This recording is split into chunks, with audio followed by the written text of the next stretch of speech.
Welcome one, welcome all to Blow Your Brains Out every Wednesday night, 8 p.m. Let's go. We're just gonna fill you in. I say dope a lot, and a lot of the times it's very intentional. Dope, dope, dope, dope, dope, dope. That's dope, dope, dope, dope, dope, dope, dope. That's dope. These are pretty dope, dude. These are pretty dope, dude. These are pretty dope, dude. These are pretty dope, dude. Love it, I love it, love it, I love it, love it, I love it, love it, I love it. Dope, dope, dope, dope, dope. That's dope. These are pretty dope, dope, dope, pretty dope, dope. Pretty dope, dope, dope, pretty dope, dope, dope, dope, dope, dope, dope, dope, that's dope, dope, dope, dope, dope, dope, dope. That's facts. We're just gonna fill you in. I say dope. Yeah. Beautiful. That was dope. Oh, yeah. Oh, well, I guess we lost Rick. Dope. All right. Well, that's cool. We've I'm just got happy to have an Ariel erection right that doesn't here involve against all homeless people. odds, everyone. Hello. Hello, Ariel. I am totally on the fly, guys. My Canva Pro is word out. It's not even cooperating, so I had to kind of make up my own intro tonight. You got me, Rick E. Warden, here tonight. Of course, as always, the one and only Ariel of Against All Odds. And the mighty and powerful Dave motherfucking Jarvis. Yeah. Hello, Brainiacs. This is your weekly dose of random bass lines and BoJack cosplay. This ain't no disco, and it ain't no country club either. You can't ask a bird not to fly. You can't ask a fish not to swim. And you can't ask a tiger to not turn back into a Chinese dude at midnight. Folks, much like 80% of Americans, I'm whacked out on prescription drugs.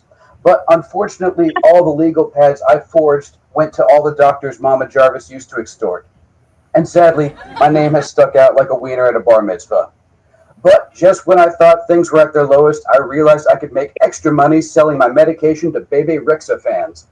Luckily, I took some pills I found on the floor, and before I knew it, I was afraid that if I stopped talking, I would die. I wandered around for hours, didn't see a single solitary soul, except for one gigantic lesbian. Who is Chaz Knight, and why is she so sad? Anyway, I sobered up just in time to make it here, and this joint is about to get raw like sushi, so haters to the left. And here is today's clickbait. Folks, the list is in. Billboard recently ranked the top 100 artists of the 21st century, and Nickelback was positioned as the highest-ranked rock band on the list, coming in at 26 overall. Nickelback, as you know, did How You Remind Me, which, surprise, surprise, was the most played song on U.S. radio across all formats in the 2000s. The second highest rock band was Linkin Park at 37. Others on the list included Avril Lavigne, Coldplay, Creed, Three Doors Down, Kid Rock, 21 Pilots, Daughtry, Gwen Stefani, Santana, and Fall Out Boy. That list should come with a six-pack of Mike's Hard Lemonade. In local news, after over 30 years in operation, Denton's historic Andy's Bar on Denton Square will be ceasing operations at the end of February. I had many good times over there in the mid-2000s. They were one of the few Denton venues that would allow non-Denton bands to play. But I guess when they fall hard. Kind of like that 5-foot drop off that tiny-ass stage. Thankfully, the mosh pit was there to save me. Speaking of which, here we go. Meagan mosh pit reaches stardom in California. Now, I want to know the story, the human story in back of this. How did you get there? How did it happen? Was it a tough road? And was it worth it? Those are the things your high school friends want to know. It was a man. It was a man. It was a man.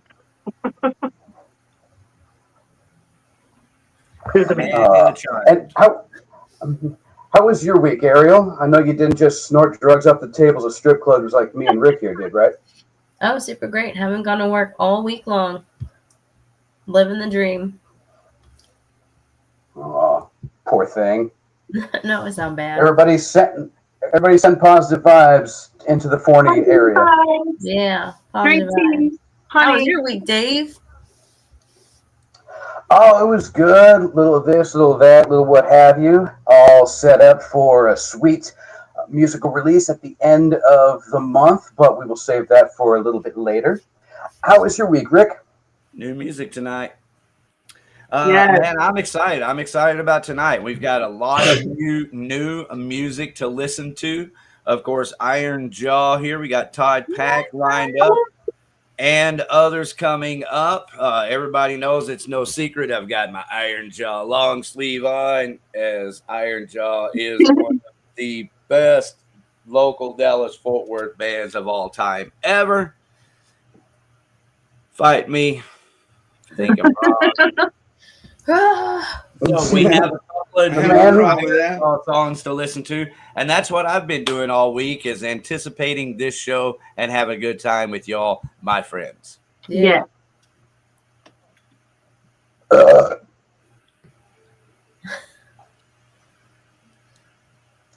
All right.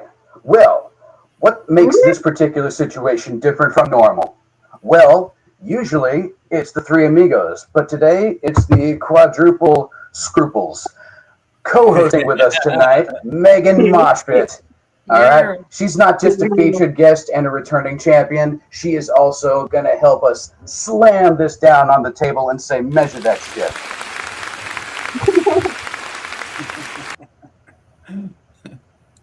So how big is it anyway? Rick, how you doing? What's going on? How you doing? Pretty good. We've been excited about interviewing you and Todd and talking to everybody. You guys have so much going on right now. Yeah, a lot of things in the Iron Jaw camp going on, so it's pretty cool. Really excited. The new video just launched today, Sands of Time. Yep. Got that queued up. That was queued up. That was Todd's brainchild. He actually has taken the lead on doing all our videos since really since our second one. The first video we did, we had Mike Hubner from Life of Scars shot it for us. And then we decided we wanted to have videos for all the songs, and you know, that was going to get expensive. So thankfully, Todd stepped up to the plate and learned a new skill, and has turned out to be quite the Stanley Kubrick. Wow, you're doing all those extra graphics we've seen in that video. You did all that, Todd? I placed them in there, yes. It's pretty cool. Dope. Yeah, all that. Let's see, that's the fifth, or that's the sixth. That's the fifth video I've done in a row. 5 out of the 7 songs I did. One we had Metal Dave did for us. That was Tonight We Raid. That was the very first video we put out, and then we said, then I said, I'm doing the rest of them. And I've been sitting in this fucking chair that I'm sitting right now in for the last 2 years, either making videos, recording music, or what have you. But I'm finally done. Yeah. Except for tonight. You made me come back and sit in this goddamn chair again. But it's worth it now. What system do you use to create the videos? What's the what? What processing system do you use for the videos? You wouldn't believe that. I use my iPhone and an iMac, and I use iMovie. That's it. Wow. And most basic stuff you could use. My iPhone. And a good imagination. And a great imagination, yeah. That's what I did all my earlier interviews on, was iMovie. Yeah. You can make it work. I want to say thank you for all your hard work, man. It's rewarding for me. And really, you know, these days somebody said thank you. These days, it's so important to have, you know, being able to put out video content quick and easy. And I don't know how quick and easy it is, but it's important to do it anyway. How quick and easy is it? But yeah, I think you don't really have to have tons of fancy equipment, I don't think, as long as you have some imagination and creativity, and thankfully Todd has that, and he's come up with some good stuff. Yeah, I'll say. Yeah. Well, it's funny because you could sit there and you think like 10 minutes has gone by, and then you look at the clock and you're like, Jesus, 5 hours, and then you only got like 2 minutes into something. Yeah, that's true. You get lost in it. I can't tell you how many Sundays just went by.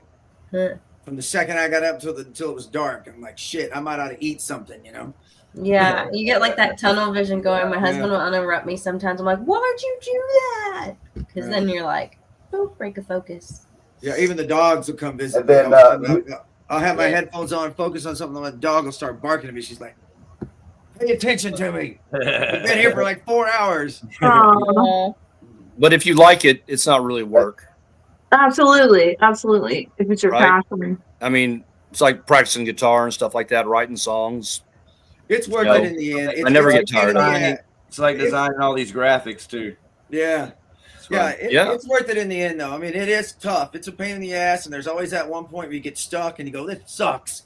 I fucking hate this thing. Yeah. I'm gonna have to start all over." And then you just go walk away from it for a little bit, come back, and then you're like, "All right, there's some cool shit there." And then I got to send it to Rick or somebody. Go, "Dude, what does this look like, man? Is this cool or not? I don't know." He's like, "Yeah, dude, just this." And then I go back in, make the changes, keep going.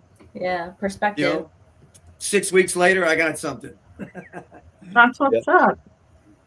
So you guys have a demo. You've got multiple singles. You got the Chain of Command, which is also a full length. And is this your second full length that you're putting out? Yeah. Chain of Command was our first album, which we put that out in 2020. And then we actually, this album is mainly all the singles that we've been putting out the past year and a half, plus 2 more songs. That's what I was kind of wondering. Yeah, it's you know, Nightly Raid and Pyromancer and some of those songs that you've already seen or Yeah. heard. Seen too, because we saw y'all playing live and jam them and sing along. So yeah, we love these songs. They all Right. have video. They all have videos too. Sands of Oh. Time and Bury the Snake. Badass. Right. So for local fans, I mean, they may have heard some of these songs, but they got to understand that this is basically the record label wanting to put us out to a whole new audience who hasn't heard those songs. So Absolutely. it'll be new for them, and you know, hopefully the local fans still want to have, you know, a souvenir copy. or the vinyl collection. Cool. So it's pretty cool, man. It's on red vinyl and CD and. Oh yeah, I got it right here. There it is. Oh, Yep. you got it? Badass. Plus you got the graphic. But, Pretty. I got the actual Let thing me in my put this hand. So 'Cause we we can just got see them it. yesterday. Give me a second. There it is. Yep. And awesome, bro. Album smell. Hey, let's see that red vinyl. Let's Yeah, see yeah. it. Yeah, It gotta does smell have the it. new album smell. Smells like chicken. Ooh, pretty. Got Have that you ever logo. seen how a vinyl was made? Yes. It's so cool. Yeah, It's it's a trip. So, we were approached by Scott Waters from No Life Till Metal Records, and he, you know, he said he liked the first CD, and he said that you know, he wanted to be involved whenever we got around to putting out the second one. So called him up, and he was down for it. So, and they got good distribution. They're going to be able to get it into Tower Records and Target. You know, Awesome. so, Tower Records and awesome. Target. yeah, places like that. So You know you've made it when you're in Target. Yeah. I know. I feel kind of weird about that, actually. You know, I'm not sure if people are, you know, I can't imagine the average Target shopper looking for something like that. But, you know, anytime you have a chance to reach more people, then it's Yeah. always good, as in my opinion. Absolutely. Well, I More was people, just the better. checking the And statistics. now you have the opportunity to be shoplifted with the rest of them. Right, exactly. I'd be honored if who was that that had the album. Please don't buy this, steal it. Steal it. Somebody Yeah, Oh, System of a Down, steal this System of a album. Down. Yeah. yeah. So, yeah, it's pretty cool. The record comes out on the 24th, and we're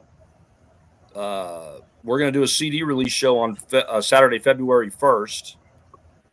Well, That's good gonna- news, real quick, Rick Perry. I was just checking the statistics, and it shows that our viewers around the country happen to shop at Target. So Oh, y'all get out there and buy some fucking Yeah, that's Iron right. Jaw with your underwear and socks. Exactly. I consider that's all more of a Walmart crowd. Yeah. We don't have a Yeah, Target but you got to get in your underwear and Walmart. socks from Target. Right. Right, Wally World. that's true. They don't But even yeah, get stickers. CD anymore. release show on Saturday, February 1st at the Haltom Theater. So hopefully people can come check that out. It's a hell of a lineup, man. Gonna be a Yep. badass show. Creeper. We're gonna be joined by Jarvis. some of our friends. Silver Tongue Devil. You know those guys, right? They've been on the show before, right? Uh-huh. Yes. Yep. And I got Fred, to see them guys are live at killer thrash band from Dallas. And then of course Creeper, Todd's former bandmates, right? Yeah. And then Dark Alliance, who I think is gonna be on the show tonight, right? Yes. All right. For Yeah. the record, Steve Curtis. everyone. Join us going, in. really? Did Todd used to sing for Creeper? No, Todd played drums for That was the Creeper. drummer for Creeper. Yep. Todd was a drummer for Creeper before. In fact, when he And- first joined Iron Jaw, he was in both bands. Right. And are you the drummer for Horror Cult, or were formerly drummer Yeah. for Horror Cult? Yes. I was the drummer for Horror Cult too. I remember had that. You know, I had a question for you about Alcoholica. I used to go watch Alcoholica a lot, and I was wondering what years were you in Alcoholica?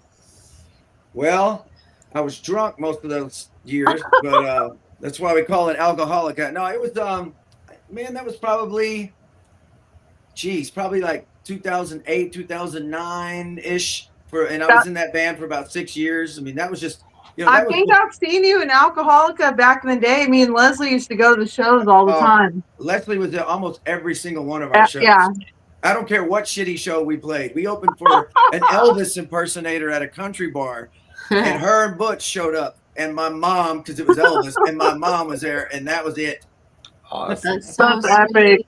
Shout out to Butch.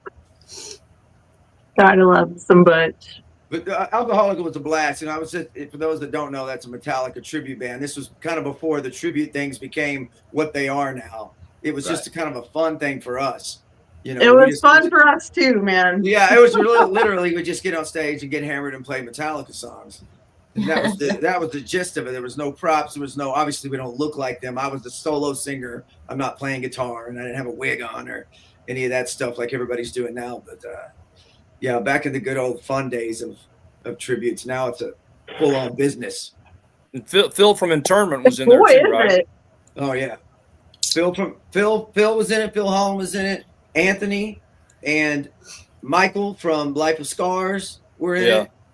Yeah, some of those guys were in Prophecy at one point. As a matter of fact, 2/3 of Prophecy, or shit more than that, 3/4 of Prophecy was fucking. That's not more, but Gotcha. 3 of the members in Prophecy were in Alcoholic at the same time. So Cool. So Megan, you live in California. Yeah, cool. But yes, I live in California, unfortunately, right now, though. But you were in Dallas up until when? Or Fort Worth? Up until 2016. But Yeah. I go back like every other month or so. yeah, I see you here all the time. What part of California are you in? Southern California, mean- Costa Mesa area. It's near Newport Beach or Huntington. Which I is used to south live there. of I used LA. to live there for 20 South years. LA. I lived in California for 20 years. I know all that stuff. Were you in San Francisco or where were you? No, I was in. I started off in Hollywood, then I went to the San Fernando Valley, and I ended up in Orange County eventually. Okay. So Yeah, I know that. you know I where I Costa am. I Mesa. work at John Wayne Airport. I Oh yeah, live 8 minutes from there. yeah. I've flown out of that airport a million times. Wow. Why did you move there? A man. Oh, okay. A man and a That's child. not why I moved there, but If it was a woman, maybe, you know, but for me, it was a man. And Okay. now we have a beautiful son, and I'm trying to convince him to come back to Texas. But you come back pretty often. Yeah, as much as I can. I And figure it shows all the Did you time. say that you were going to be here on? I'm trying to be there for that February 1st show because that's my birthday weekend. Yeah, you need to. I do need to. And she does the Hillbilly Throwdown every year, y'all. Oh yeah, Y'all have got Yeah. to hook up with Megan this year and get out and support that Hillbilly Throwdown on the river. Yeah, definitely need to come check it out. I'm curious, Rick. You recently got some love from Let's Talk Metal. How was that experience? Do you know those guys? Or that guy? No, but I saw the link and I was like, oh, cool, man. They're getting on the podcast circuit, you know. Yeah, rubbing elbows and kissing babies. I sent him a CD, our first CD, and I corresponded with him about some other stuff, and he also, I think he mentioned Gamicide on his podcast, and I called to talk to him about that. And yeah, he's pretty cool, that guy, Alan from Let's Talk Metal. Cool. He just you know, I don't know why he suddenly put this out. He didn't tell me but he was going to do it or anything. I think he just it's just been something that he's been thinking about, and he just suddenly did it. But and then that other podcast, Heavy Metallurgy, that that one? Heavy Metal. I've seen it in passing. That guy from Alan, that guy from Let's Talk Metal always appears on that podcast too, and they've mentioned some of my projects too. So yeah, it's not that I'm trying to get on the podcast circuit, but that's what you got to do to try to spread the word. Yeah, that's right. As Rick Perry, the Gov, told me before I started Blow Your Brains Out, he was kind enough to lend his guitar playing to one of my songs. I said, "How do you promote music today, Rick?" Because I know that he's been doing it all his life, and he says it's all social media. Yeah. And so here we are. Yeah. Yeah, that's right. 2020. And that was a great song, Ricky. Thank you very much, man. Yeah. I like it. It's a great song to me, so thank you. Yeah. Speaking of great songs, let's listen to this brand new Iron Jaw here. Check it out. The panel. Steve This Curtis. is Sands of Time.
Into the true, a secret key.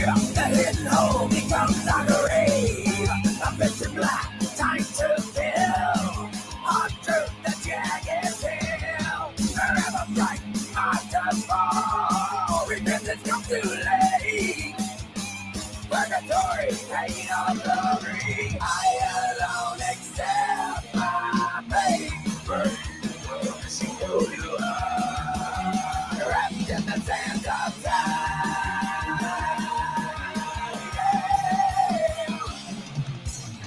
Running at it, ain't it down on you? Try to stop it, tighten up the screw. Breaking up the spine, take the victory in the sand of time.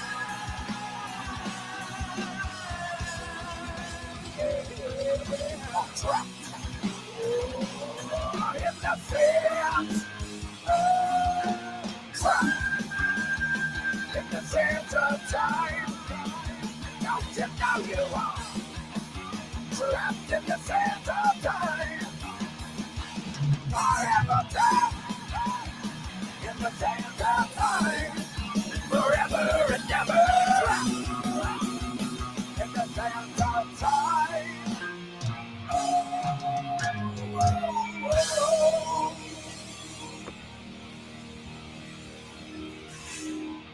Oh, whoa, whoa.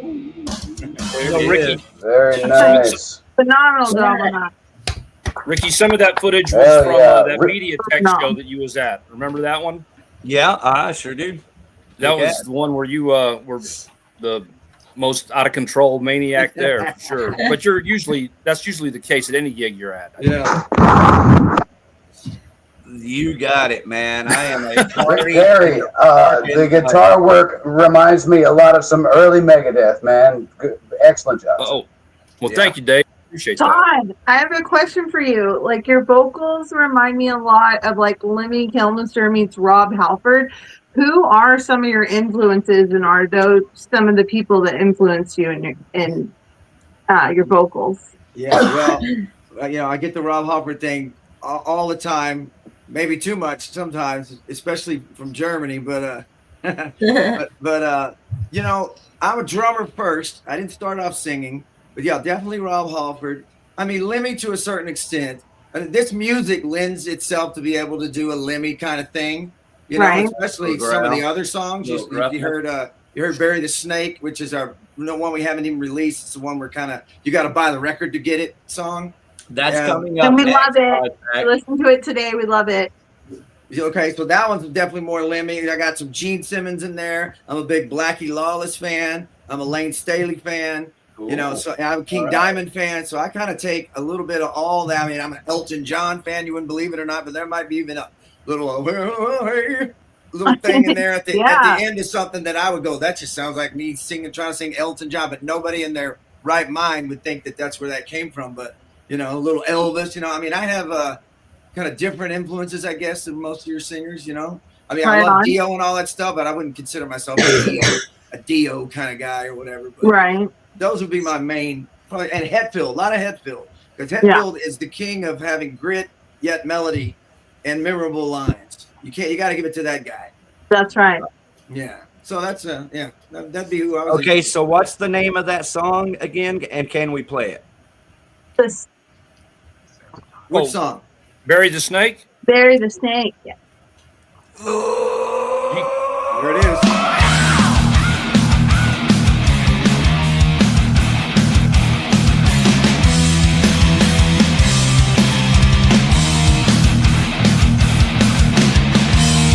Catch me alone, I'll rattle your bones. Will I crawl right up to you? Can turn that stone. There's no turning back. I'm halfway there.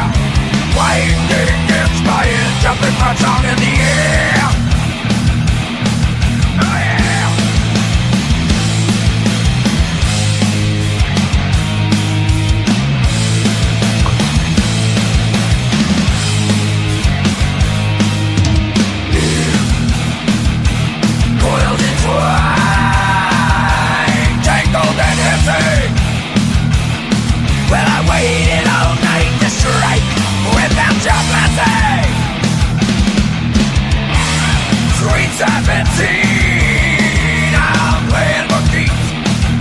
Wrapped around your soul, the film is deep.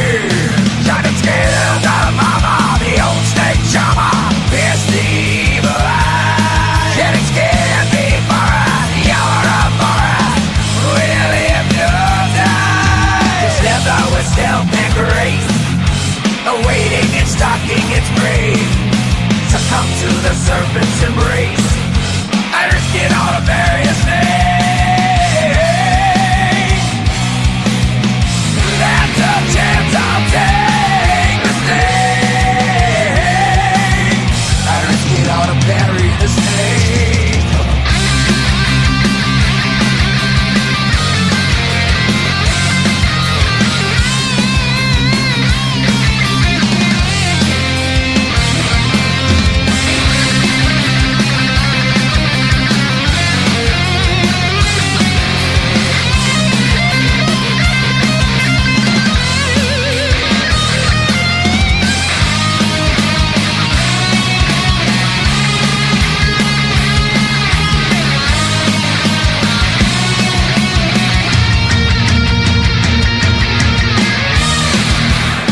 From the day that we met, I could sense a vibration. Right over you and the last temptation. But the time is now. Don't hesitate to remove the head. Is the only way to kill a snake. Shedding skin like armor, the old snake charmer will pierce the evil eye. From the sand to the garden, all mankind is paralyzed. This leather with stealth and grace, awaiting and stalking its prey. Succumb to the serpent's embrace. I'd give it all to bury the snake. It's more than you can take the snake. Oh, yeah. Bury the snake right now. You know I'm ready to strike. I don't wanna wait. Don't make me wait. And I'm good, no Virgin Mary. I'm not your adversary. And now it's time to bury the snake. Oh yeah. Wow. Hey, I don't feel like I've heard that. Nice. That's badass. That song about burying the that's a world snake. premiere Was on that- Blow Your Brains Out. Is that about doing them dirty? What is that? Huh? See, I thought that was about the Whacking Day episode of The Simpsons. I don't know. Man, I thought that, you know, I grew up listening to Paul Stanley and Ted Nugent, and every song they wrote was about sex. So I said, we can do that too. Yeah. Nice. Oh, You yeah, know, why not? we collaborated big time on the lyrics on that one. It had one thing going, and then we changed it, and I didn't like it, he didn't like it, then we kind of added a little bit of the old, a little bit of new. That was the very last song we did. I mean, we just did that song maybe that was the last song we saved for the very end, and I think it turned out pretty good. It's really dirty and really fucking just raunchy sounding. I love it. It's got that Kiss sound, and that's Oh, why you yeah. kind of hear a little bit. That's the Lemmy meets Gene Simmons right there, probably. Yeah. Little wasp in there too. Definitely Little Wasp, yeah, I'll buried take the that. snake deep into their ear pussies. Right. Steve Curtis, how are you, man? Dude, good to see you. Wow. You too, dude. Very good to see you. See you behind the mic and the drums, man. Nah, I can never pull that off. Not at the same time. Not at the same time, yeah. Right. And Shit, Bert man. We're looking Okay, so forward to that's doing the show with you guys. I said we're looking forward to doing the show with you guys. I'm February Dark Alliance. Cannot wait. Yeah, they were just taking it all in. They were letting the enthusiasm wash over them before they had a chance to respond.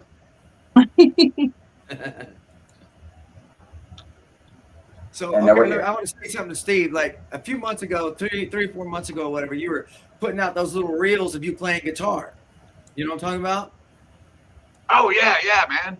And so there's this one song you're playing, and it took me. It was 2 or 3 days. I'm like, I know this song, but I can't figure out the lyrics. And you kept playing. It was like, and I'm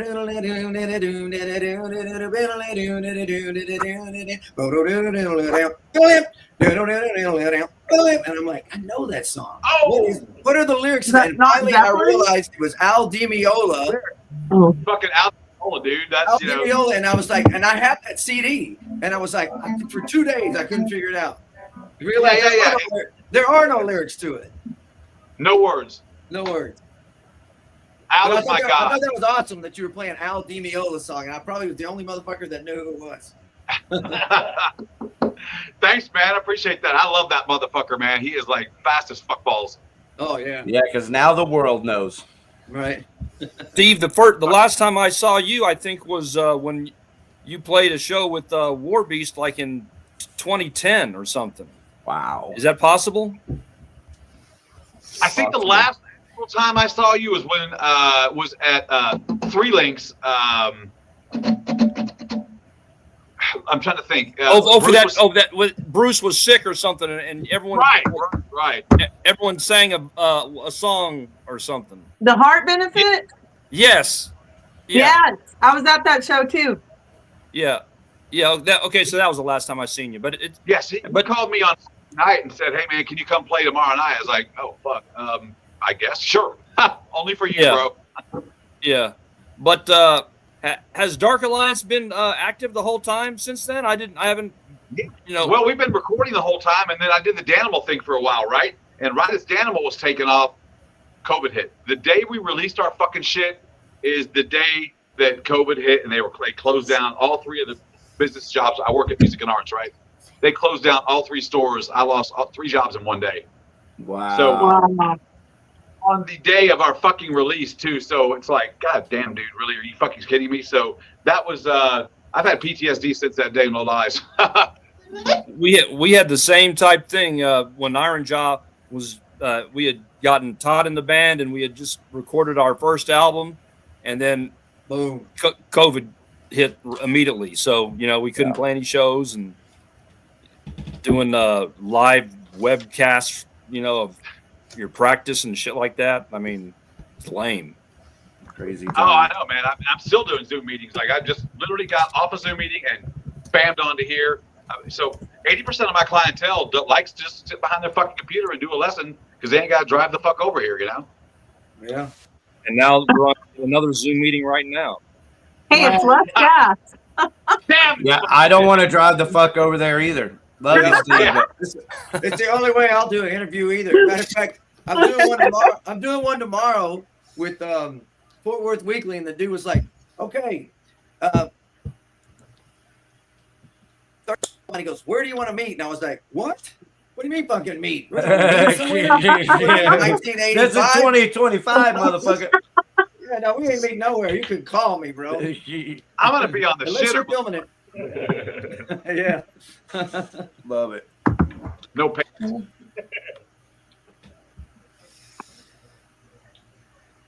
So what's the deal with the red vinyl, man? I'm stoked about that, and I really want to help promote you. I know you got some fucking great merchandise and shit. So at the show, I'd want to fucking bump that, and maybe those fucking discs look cool, dude. I'm telling you. They do. Right there.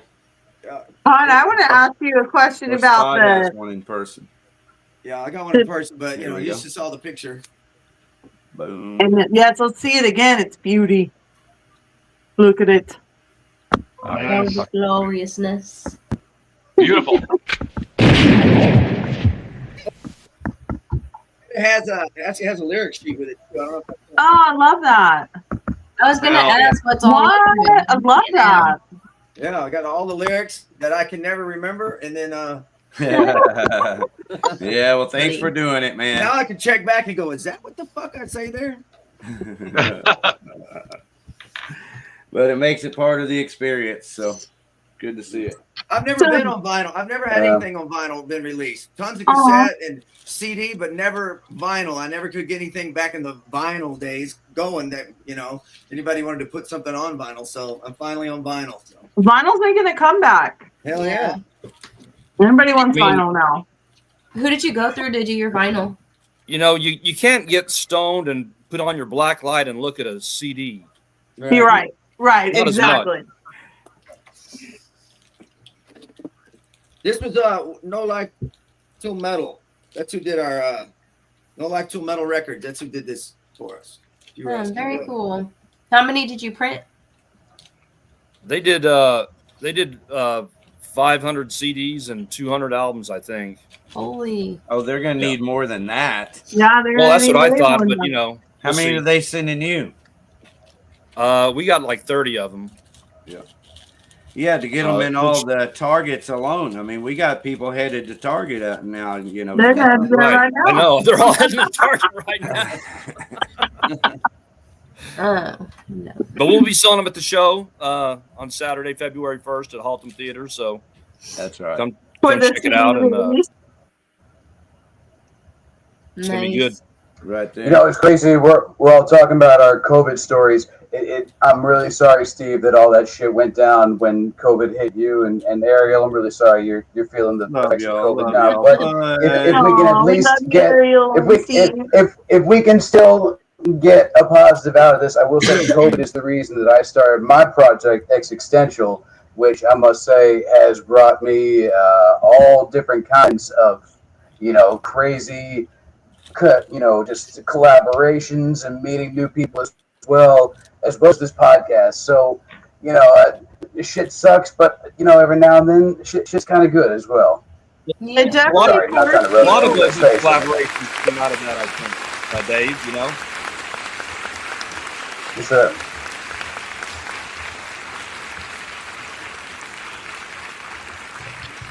I figured that worthy enough to play the whole thing.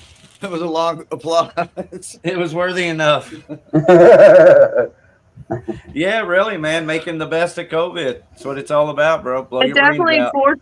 forced people into the digital age, you know, to do things like we're doing this podcast. I feel like that's a positive.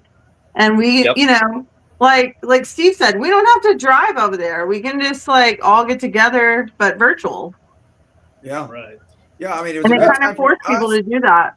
It was a good time for us to put out videos. I mean, like you said, our shit came out right when COVID started. I remember going to film the first video, which was Devil's Rain that Michael did, Michael Hebner, 12 Pound Productions. And I remember it was just when COVID had started, and I was thinking, are we all going to get each other sick? Or, you know, and you didn't really know what the deal was. You just know it was just spreading and killing people. And we're like, are we going to get sick just filming this fucking video? You know, but we made it. Aww.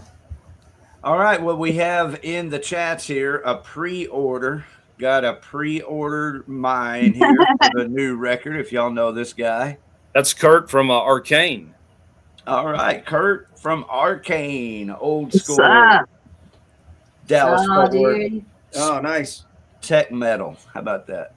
I know. That's why you buy out. Well, speaking of pre-order, y'all should definitely pre-order the new Existential track featuring Shade Rains from Here For Now, which will be coming out January 28th on all streaming services. So while you're in the pre-ordering kind of mood, pre-order some Iron Jaw, pre-order some Existential. Shameless plug, over. There you go. Dave, is it on Bandcamp? No, Bandcamp is not in the DistroKid list of services, but everything else is. Okay. It does happen to be right here on Blow Your Brains Out. So Todd, I have a question about the title track, Cursed. Yeah. So when you listen to Cursed, it's kind of like this story of like abuse passed down. Maybe the dad was bad. Mom puts down the son constantly. Then son, I mean, maybe becomes a serial killer. I was kind of wondering about where did you draw the inspiration for that song from? Well, you've got that exactly right. As a matter of fact, that was the idea. Where did I get the inspiration from? Well, you know, on the last album, there was a serial killer song called Step Into the Cage, and I thought I really liked that theme. And I always thought, you know, of the family dynamic of it being kind of passed down from family member to family member. So we kind of took off on that theme, really, and I just kind of went with it on that. And that riff that starts that song, the riff that starts that song was a riff that Rick had, and it kind of reminded me of a little bit of Slayer, Black Magic, and a sped up Diary of a Madman. And so I went Father instead of the I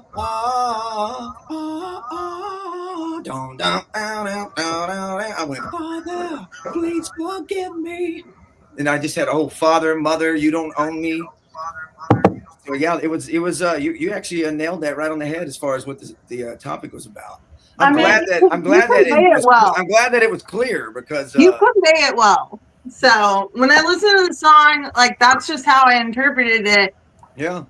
Do you have a video for Cursed as well? Hell yeah, we do. I don't know that I've seen it, but I would like to see it. But yeah, if you see the video, then there'll be no doubt that there's some serial killing going on. I mean, I heard that just from listening to the song, but yeah, that's awesome. That's pretty good then, Megan. Yeah. You're a deep listener. Well, it's good music, so it's easy to listen to, and I've been listening to it for all week, really getting pumped for this, you guys. I've been excited. Cool. me and Megan, Mongo's trying to get on. He says he can't. He's in the chats. Megan, Mongo. He's in the chat saying he can't get on. Oh, okay. Let me see if I can. What's up, Kurt? Kurt, y'all is playing with the Trespassers now. Nice. Trespassers got Blow Your Brains Out through the beginning. They play that Killdozer. Let's see. Megan has the Jack Daniels on ice or something over there. It looks like a vodka or something. Yeah. Hey, since there's a lull, hey Rick, you want to play that song, man? Yeah. Well, what I have says Wall of Circuits. What? Is that correct? Well, okay, try it out. That should be right.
Before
slaughter.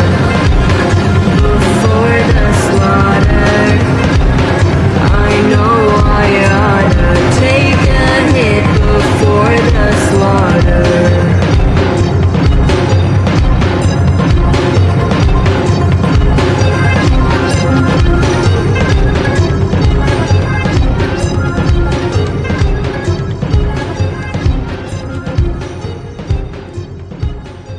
That's what you get right here. Blow your brains out. 2 brand new songs debuted in one night, never heard before by both Iron Jaw and this now by Existential Slaughter featuring Shade Rain. Fucking Dave, awesome. we need to make a horror movie and put that song in there. Yeah. I'm in. It was interesting. I like I'm serious. The percussion in the back.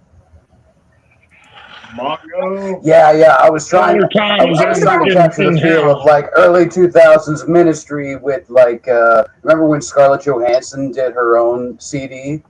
Kind of like that. And then luckily those two interests can congeal with Shade, who's a huge Breaking Benjamin fan. So it all kind of worked out. Right. Cool. Mongo. This is good. So thanks, guys. What's going on, fellas? Hey. Ladies, come on. Father Time shows up. Come on. Good to have you. Good to be here, man. I almost missed it because I was sitting there trying to fumble through my crap, trying to find that damn link. And I'm blind in one eye and can't see out the other. All of us. That's what happens when you get old and big, you know. Good to see you. How are Hey, you guys doing, man? It's good to see all y'all's faces. Yeah. Hell yeah, man. Good to see you too, man. I love the you played the Christmas video, bash. man. I love that new video. The new Iron Jaw. That Iron Jaw video is really good. That's cool. Oh, thanks, Mongo. Thank you, man. I really liked that, man. That was cool. I was very surprised when I turned it on. I was like, shit, this is really good, man. I sat and I watched it all, and Hell yeah. I was really impressed, man. That's really good, man. Oh, thank you, man. Thanks, Killer Mongo. song, man. Killer presentation, everything, man. It was good. Nice job, God. But I would expect nothing else but the least and the best from you motherfuckers. Come on. Mongo.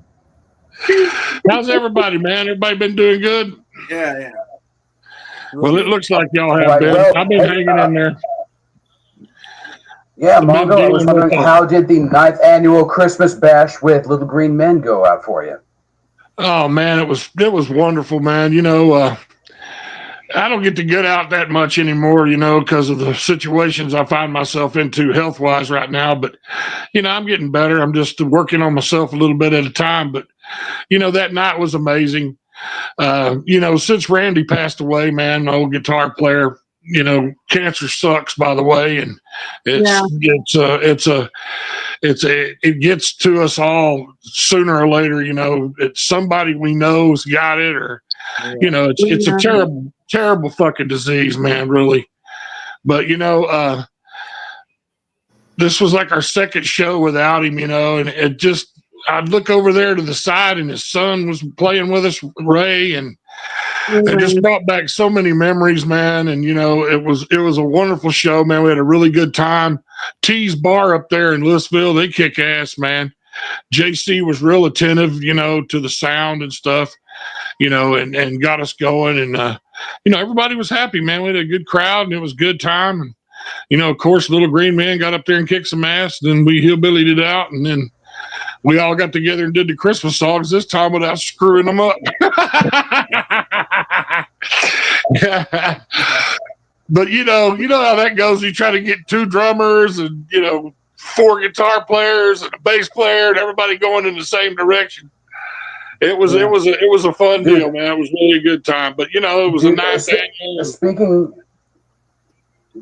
of trying to get people, we've been trying to get Motown on this show for fucking ever, man. Is he just afraid of cameras?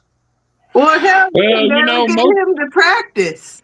Well, Motown is really busy as he can be. And his father is up there in age and lives in Ohio.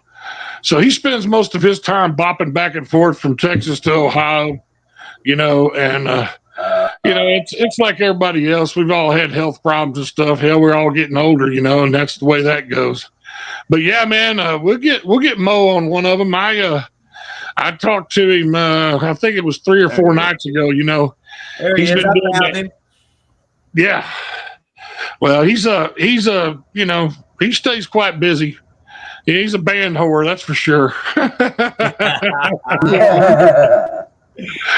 He's so good though, he can play anything with anybody. So, chaps up to Mo, man. Love the motherfucker big time. Love you, brother. Absolutely. And but like I said, man, that Christmas show was really it's always a blessing when we do that, man, to be able to hang out with each other and all that. And even as sick as I was and feeling like crap like I was still just happy to be there, and happy to be able to see everybody. And I've seen people, man, I hadn't seen in shit since On the Rocks. You guys remember that place? Oh yeah. Yeah, so when I used to work there back in the 80s, it's like, there was people that worked there with me, man, that I hadn't seen in that long, and a couple of them showed up there and just totally floored me with that. So, and you know how some people don't look over the age of when you seen them last? I'm like, how the hell did you do that? I woke up one morning looking like Santa Claus. It just kind of stuck. That's why you do all those Christmas shows.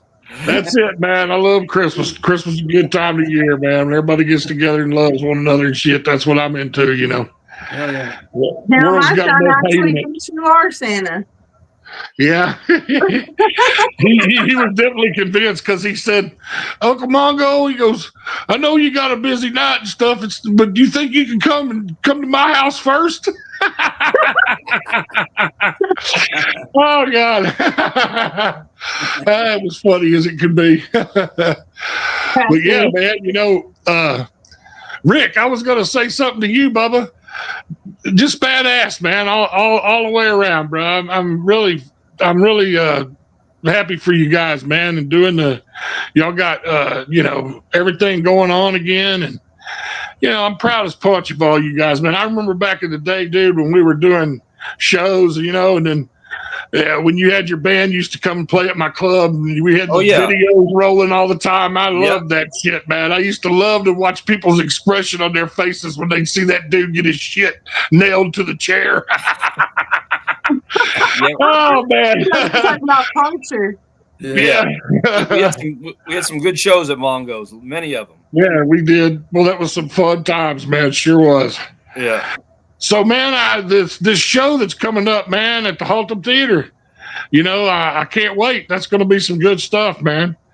And, of course, my drummer over there, Berticus Maximus, and he's over there playing with Steve now, and they came out and played at my jam on Sunday. So every Sunday now I host a jam over here on the east side of Dallas.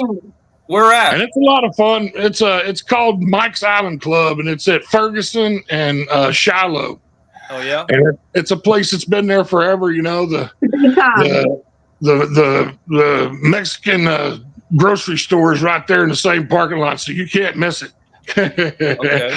Follow your nose and the beat of the drum going on in the parking lot. Yeah, El Grande Rio Grande or something, right? Yeah, I think so, something like that. But yeah, man, we have a good time over there on Sundays, man, from 2 to 6, and after the Super Bowl gets done and the football season's over, I'm gonna kick back in the electric jams all the time. You never know who's gonna grace the microphone. I've even been known to sing some songs. Oh yeah, man. You guys come out. I'll definitely get you up to jam. That's for sure. Yeah, it'll be fun. It's fun times, man. We, it's a now that I'm taking it over, I'm going to diversify it a little bit more, than what it had been in the past. Right. Rather than a bunch of old guys playing old music, now I'm gonna get a bunch of older guys to come play new music. Okay. It's a fun time. Yeah, it is. I'll check it out. The drinks are good and they're good and cheap. So, it's definitely a fun place to hang out, you know, and it's 420 friendly, so everybody's is a character around there. It's a good time for sure. Yeah. But Is it right here? Is that the right place? I can't see there. It says Mike's Island Club, and it's got the Yeah. address of Ferguson. Yeah, that's it right there. You have to forgive me, man, because I just had eye surgery. I had a new cornea put in. You know, I had a person that passed away's cornea put in, and I keep waiting to have these weird ass visions and stuff, you know. Oh, wow. Wait.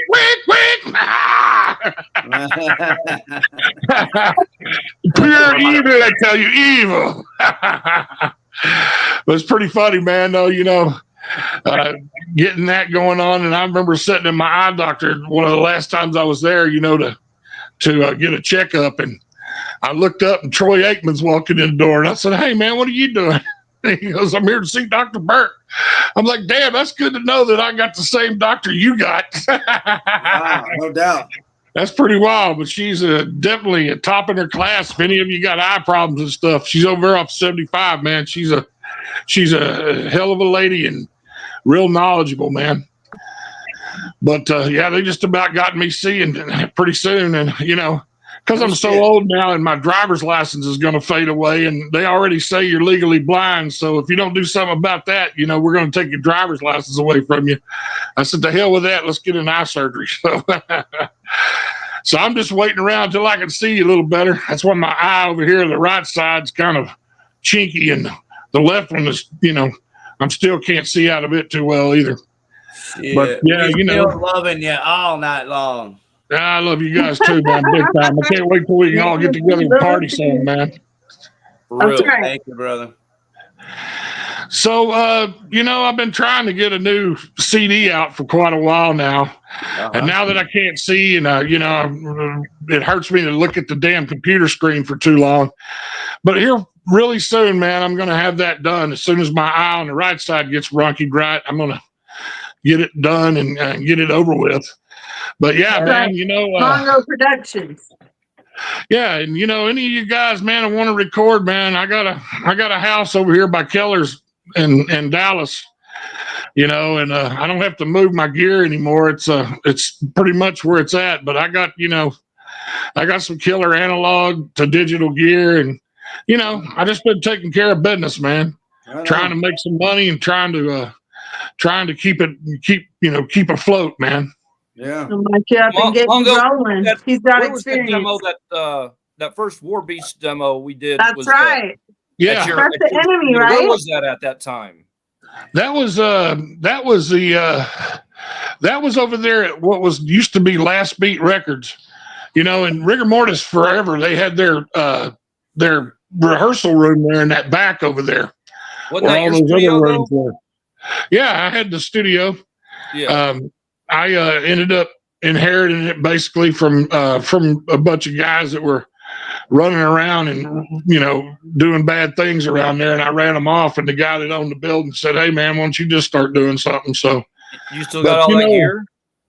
Well, that's the deal. Yeah, I got all that gear except that console. I sold that console. Empire Sound has the console now, but all the other outboard gear and all the, you know, the converters and all that stuff, I still got all that. Yeah.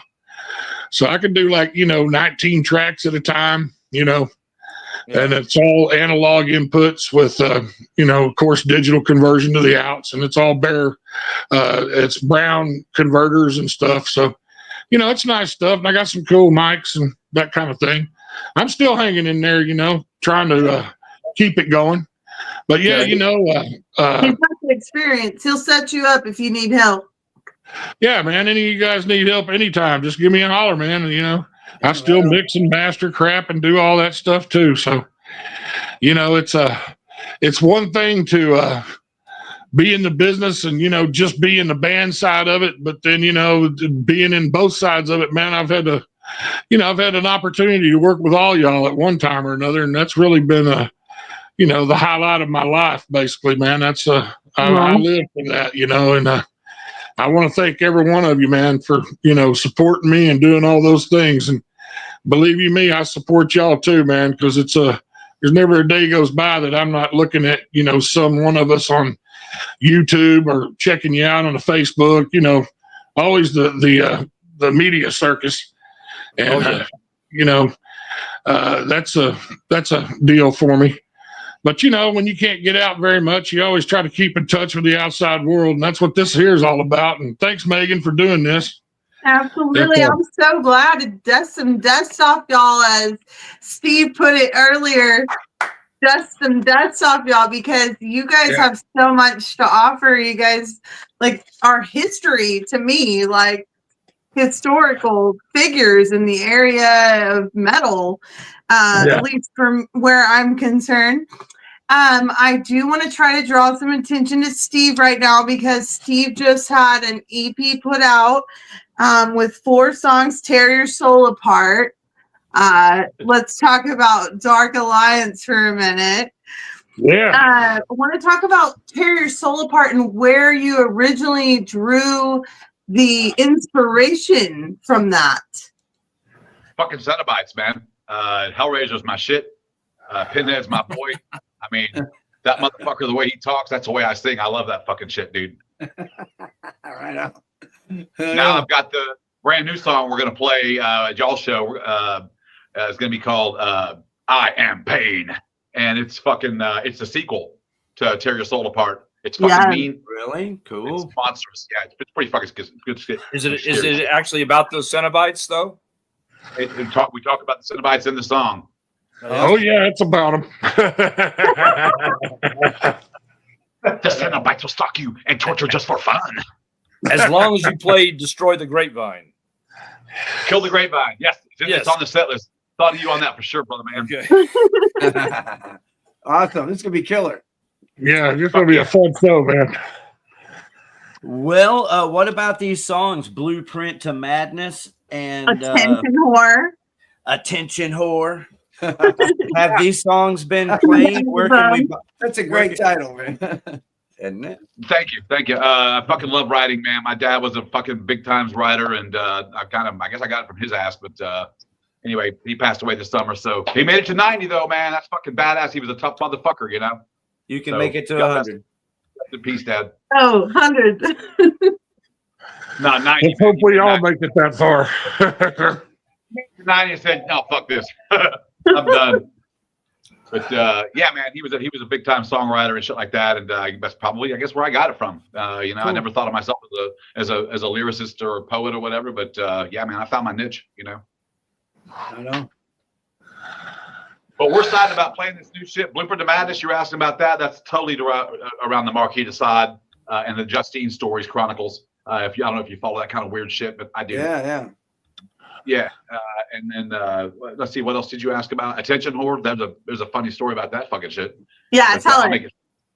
I'll make it fast. So we were playing at Mike's club, this little punk club across from On the Rocks, and huge pit, and the roller derby chicks showed up, right? And there's these dumbasses, you know, out there in the middle of the pit, fucking trying to do their little stripper dance or whatever, and there's always one. No, laid up by the roller derby chicks. No, I love it. The pits were intense, man. You know, I mean, it's like, fuck yeah, man. Bunch of bitches whooping your ass on roller skates. Oh yeah. Hell yeah. Yeah. That's awesome, Steve. Steve, I gotta say, man, if that's not a hit single, I don't know what is. It's got everything working. It's got scathing, mean lyrics. It's got a chanting section. It's got a soul pickup solo with some shredding. You got a little James Bond lick in there. It's got everything. Thank you very much, man. Yeah, that was cool. That was really cool, dude. I can't wait to see this shit live. So Tear Your Soul Apart EP came out October 31st from DSN Music. It's available on Amazon, Apple, Spotify, and Google, anywhere music is sold. And it has the best place, because I've got the iHeart link pulled up now. I'm glad you asked that.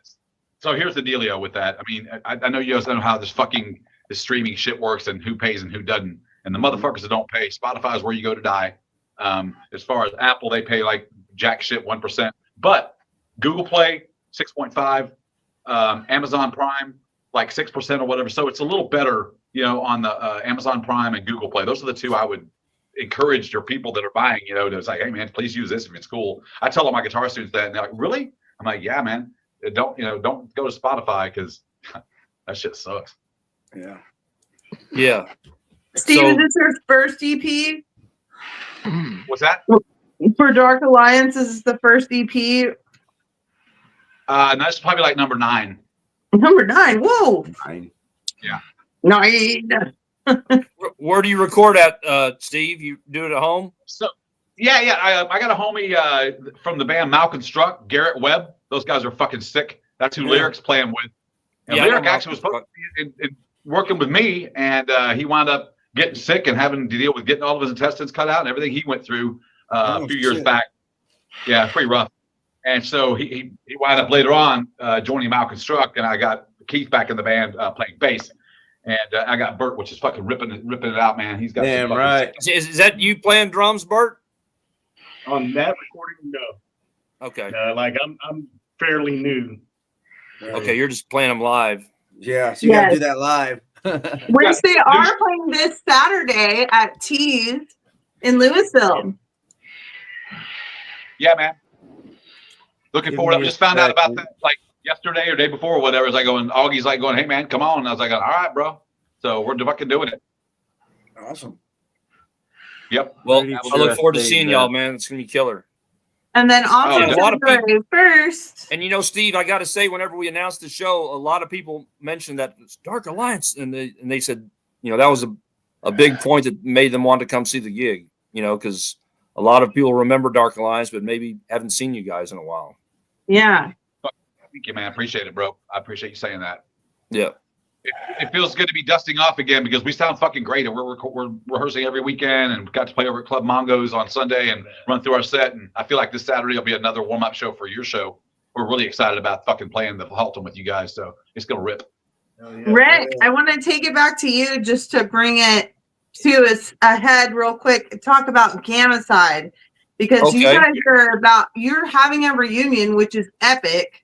Because being younger person into metal and thrash metal, I didn't get to see you guys because I just barely missed that era, you know. So I'm excited about Gamma Side reunion, and also I wanted to talk to you about previously, why did Gamma Side only have one album? Victim of Science. Well, we by the time Gamma Side put our album out, it was 1990, and you know the thrash wave was already kind of fizzling out. I mean, every record label had signed; they just signed so many thrash bands that Gamma Side kind of got lost in a sea of a million other thrash bands. Yeah, y'all were Wild Rags Records, right? Yeah, we were on Wild Rags Records back then on the first album, and then we took the money that we got from the Gamma Side royalties, which is a few $1,000s, and we made a new demo, and we were going to try to get signed to a better label. But by that time, all the labels were interested was death metal and grindcore, and you know, suddenly our style of music was kind of out of fashion, and we kept playing for about another year after that, but it eventually just fizzled out. So, you know, we kind of like, by the time Gamma Side hit, the thrash wave had already peaked, and it was just a little bit too late, you know. Of course, now thrash is back in. That's right. So it was like around the year 2000 that Gamma Side started getting lots of attention on the internet, and people, you know, young kids started doing their research, and you guys reissued it with bonus tracks, right? Yeah, in 2005. Yeah, we did that. So it's kind of gained a new reputation through the internet and a whole new fan base, I guess. I mean, you know, on Spotify, which, as Steve pointed out, doesn't pay shit, but on Spotify, there's like 5,000 monthly listeners for Gamicide every month. And, you know, what I will say though about Spotify is like, I have come across bands that I really like that I didn't even know existed and that I would definitely pay to go see. So probably like where I would say the money is to be made is live performances. And like, I was wondering when you go across seas, like if you were to go across seas at Gamicide, like let's say you go to Russia, I feel like it would be a big show. Like I don't know. I don't know either, but you know, we're just doing this one show, and we're doing this one show in Houston for this festival, and you know, we were really honored that they asked us to do it. They asked us like 2 years in a row. The first year we couldn't do it, but this year everyone got it together and we're able to do it, and it should be pretty cool, man. We're really excited about it. I mean, it'll probably be the biggest show I've ever done. I'm going to try to go out of my way to be there myself because this is like epic and you guys are getting back together. But also, I kind of feel like this is like, for me, like almost Texas Metal Alliance minus Bruce because of the lineup. It is. That's true. That's true. How do you? It is pretty much the same lineup as Texas Metal Alliance, but it is. I didn't even realize you had Beauvais in there until like a day or two. It is, but Texas Metal Alliance came about because, you know, after a Gamicide reunion anyway. So I mean, we were gonna do another Gamicide record, but it was too hard with two guys living out of state. And so that's why we just ended up jamming and getting Bruce in there. And a lot of those early Texas Metal Alliance songs would have been Gamicide songs kept together. Wow. Yeah. That's awesome. But it's gonna be an exciting gig, and we're playing with Omen and Absu Cavalera. Fuck yeah. Yeah, Onslaught, Nasty Savage. I love Nasty Savage. Yeah, and Nasty Ronnie. Yeah, and then like on the other day, Saxon's playing and DRI and you know all kinds of bands. So it's gonna be pretty cool. You know.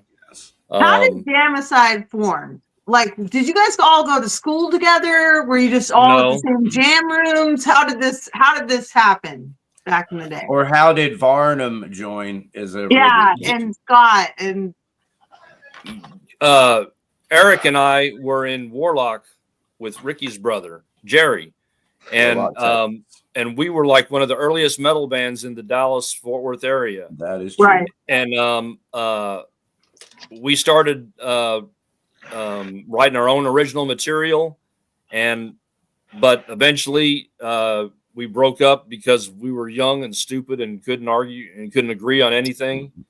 And when we split up, Eric and I knew Jamie, our drummer, and he joined us, and we jammed as a 3-piece for a while, and then eventually found Varnum whenever Eric went up to the Tombstone Factory and was at a rigor mortis show, and he met Varnum, who had just moved here from Louisiana, and that's how we formed. And then rigor mortis was asked us to open up for them at the Arcadia Theater for our first show. So there was rigor mortis and Watchtower and Gamicide. That was our first gig. Killer show. And that was a killer introduction to, you know, all the local thrashers for us. And then, you know, pretty soon we were headlining on our own. And and then we got Scott Shelby as a second guitar player about a year later, and it was on, you know. That's history. Yeah. So rest in peace, Eric Roy. Yeah. You know, we got some good write-ups and stuff at the time, but not that much. But like I said, it's got a whole new lease on life now, you know, thanks to the internet and, you know, kids doing their research and checking out. It's like a holy grail of underground thrash for some of these people. So absolutely. Cool. Yeah. But I've seen some videos about Gamicide early. I've been doing my research, you know, and there's a lot of underground people that talk about you guys in different podcasts, different programs online. Absolutely. Hey, Hell yeah. excuse me 1 second.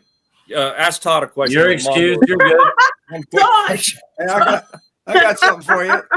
Rick, you know how I know Rick? I know Rick because I auditioned as the drummer for Warlock when I was in high school. Right.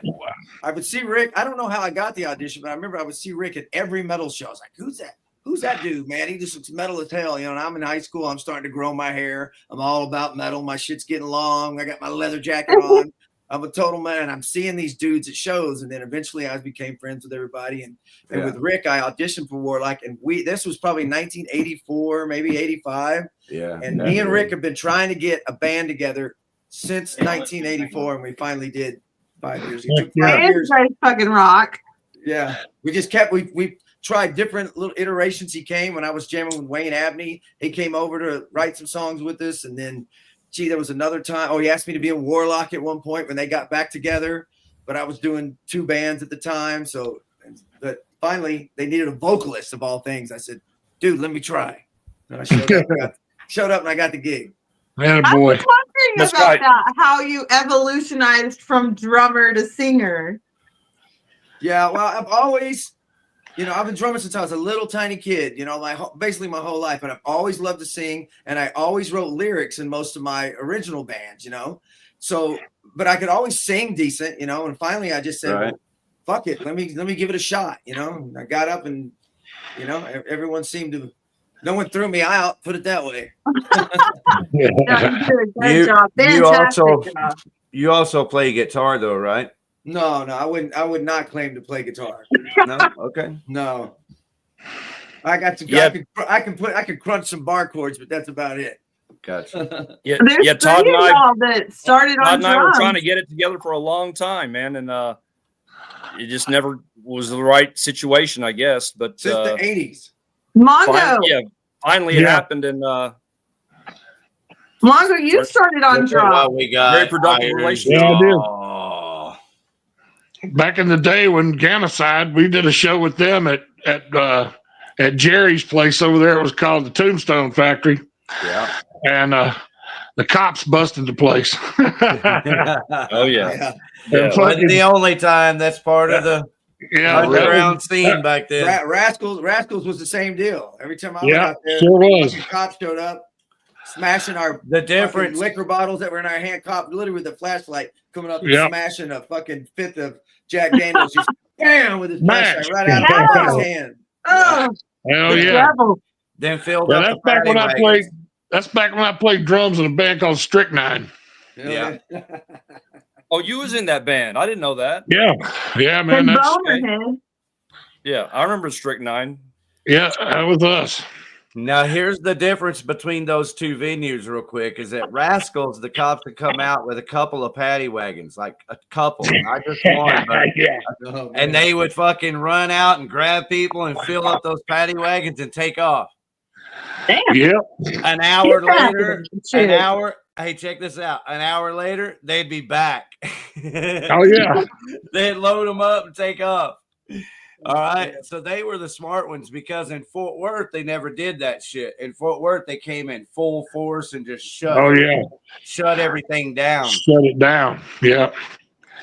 I remember one time we got done. Warlock was done playing a show at Rascals, and I went to Whataburger afterwards in Hearst, and so I walked into Whataburger because we went through the drive-through and they got my order wrong, and so I went in to complain, and I was dressed, I had like shoulder pads with nails sticking out of it and fucking spandex and spikes on every part of my body. My hair was God damn it, my burger's cold. And I said, you got my order wrong. And when I put it on the bag on the counter, it slid over onto the other side where the lady was standing. And they called the cops on me for disorderly conduct. Oh shit! Took me to jail. And but we had made enough money at Rascals that night that Jerry was able to bail me out pretty easily. Shit. Yeah. Back Yeah. in the day when we made a little money every now and then. Yeah. Yeah. Those underground shows, man. Yeah. Well, they used to pay really well, man. You know, that those times that we played at the Tombstone Factory and at Rascals, a couple other places over there in Fort Worth too. There was one place we used to go play. It was like a damn warehouse. I can't remember what they called it at the time, but that big old dude that ran that worked the door over there at Savvy's, he was a part of it.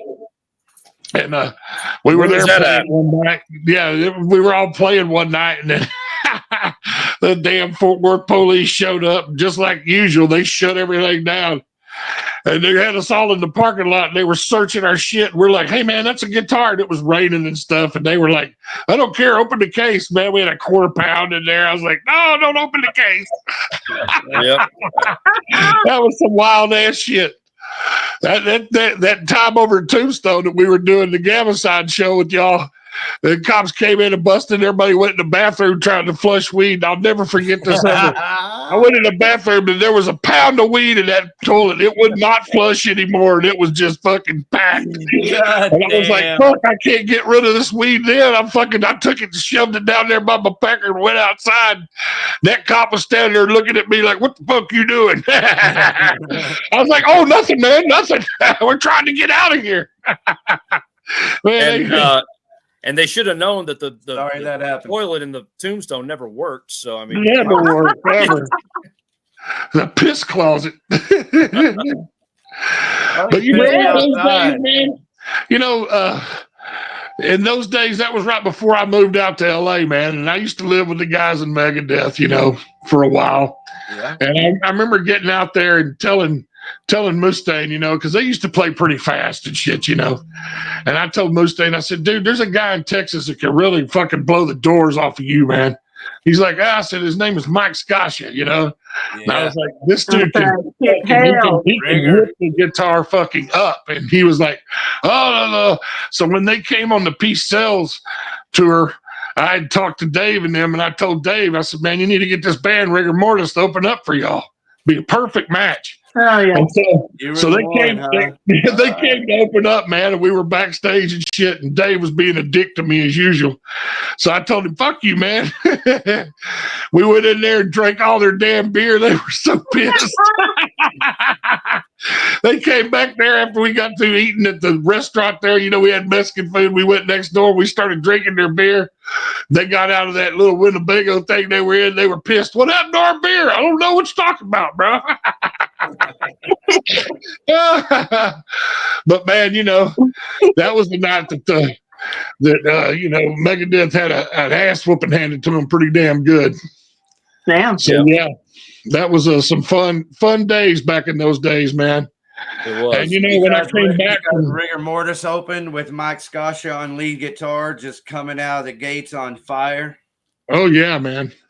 It was you know, all you guys used to play so, you know, everybody used to practice all the time, man. That was the deal. I mean, everybody rehearsed like a son of a bitch. And, you know, you'd be tighter than hell when you got to those gigs, man. And everybody be a sweating fucking mess, beat the shit up. You know, fucking mosh pits, man, were always the favorite thing at the Tombstone because it always ended up being I took this guy out there. He was a fucking football player at college. His name was Dan. And I took Dan out there and I said, man, you got to watch out now. You know, I know you're a big guy and shit, but, you know, you get into that pit over there, these motherfucking kids will fuck you up, you know. That's true, though. I mean, because into the fucking pit he went, man, and they bashed his glasses in his head. And boy, the fight and shit was on. Yeah. And we're like, no, man, that's the way it is. They all thought they was a fight.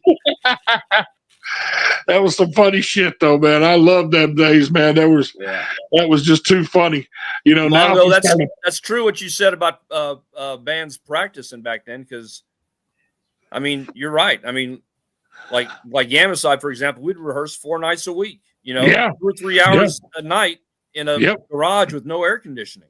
Exactly. And I can attest to that because I used to go by there all the time on a regular basis. I spread myself around between Gamacide and Mike Scasha and Daryl Abbott.